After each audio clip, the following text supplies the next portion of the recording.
Aujourd'hui, je souhaitais vous parler des formats que j'utilise. En tant que photographe, quand j'ai travaillé l'argentique, j'étais fascinée par le moyen format.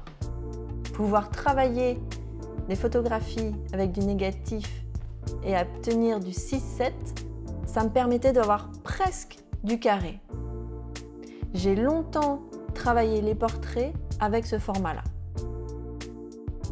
Quand j'ai fait la transition entre la photographie et la peinture, pour moi, c'était une évidence de travailler le format carré. Ça permet d'utiliser les 4 sens de lecture, voire 8, si on met le tableau en losange. Cette liberté d'action avec seulement un tableau offre pour moi des possibilités illimitées.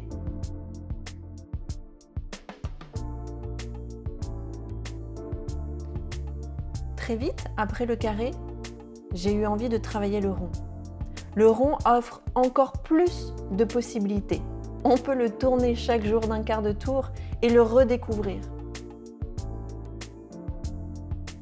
Avec les cadres que je fais sur les ronds ou sur les nouveaux carrés ou rectangles que je travaille, ils peuvent être sur un mur très blanc parce que vous avez cet encadrement noir qui vient finir le tableau et qui vient le détacher du mur sur lequel il sera exposé.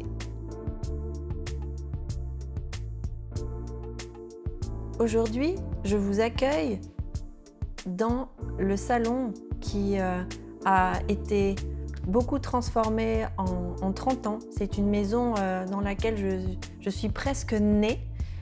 C'est une maison qui est à côté d'un atelier. Un atelier où mon père, menuisier ébéniste, travaillait quand il était artisan. Donc j'entendais tous les jours les machines qui tournaient, les sciures des bois, les bruits, les odeurs. J'adorais aller dans son atelier et donc le bois a toujours fait partie de ma vie. Poncer, peindre, reponcer, repeindre. Je mets beaucoup de temps à travailler les encadrements, mais c'est un réel plaisir. Souvent, je commence à préparer mon support, le fond et l'encadrement. Ça me permet de me concentrer pour ma création, de la visualiser avant de la créer. Pour la collaboration à 3 que nous avons fait avec mon compagnon dessinateur, mon père menuisier ébéniste et moi-même, c'était très intéressant et ça permet d'aller encore plus loin parce qu'on travaille des matières différentes. Il faut penser aux fixations et il faut penser à la mise en place dans l'espace du tableau. Au tout début, je faisais un croquis très grossier. Mon compagnon le prenait, le travaillait sur un logiciel à l'échelle. Puis ensuite, mon père, dans son atelier, prenait le bois brut et le transformait en cadre, en caisse américaine. Le côté création artistique me plaît énormément, mais le côté conception du support comme un objet est hyper intéressant pour moi aussi. Chez vous, je vous invite à être libre dans cette interprétation au niveau de mes tableaux, de la création, mais aussi au niveau de la mise de mon tableau dans votre espace.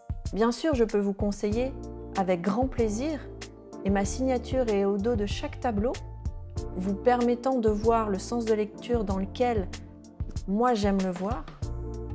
Mais pour ceux qui ont envie de lâcher prise et de le redécouvrir d'une autre manière, vous pouvez le tourner comme vous le souhaitez. J'espère que ce chapitre vous aura aidé à aborder mes tableaux et à voir qu'en fait tout est possible et qu'on n'est pas enfermé dans un format, que ce soit carré, rond, rectangulaire, qu'on peut vivre simplement avec ces tableaux et les mettre en abîme dans notre espace.